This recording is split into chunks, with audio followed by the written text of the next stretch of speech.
Everyone, this is the part of life. Yun nga pala, dahil tayo ay nagtitipid sa gas and marami tayong lulutuin. Dito nga pala ay piyesta sa aming lugar, Barrio Kayumanggi, Batangas, Lipa City. Isang kahoy lang, oh. Biro niya naman yan. Diba? Makakaluto ka na. Nagluto tayo dyan ng pickles kung tawagin. Masarap po yan with cheese.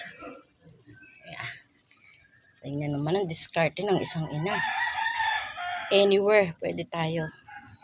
Ito ako nagluto sa aming likuran ng bahay. Sakop naman ang bahay namin, kumbaga dirty kitchen ito. Kaya dirty kitchen, tingnan naman. Yan. Yan yung gasol namin. Siyempre, kailangan natin magtipid. Aba, mahirap bumili ng gas, lalo na wala tayong trabaho. Diba? Marami pa akong lulutuin. Happy Fiesta, Barangay Kayumanggi. Isang kahoy lang yan, mga friend. Pero marami ka nang maluluto.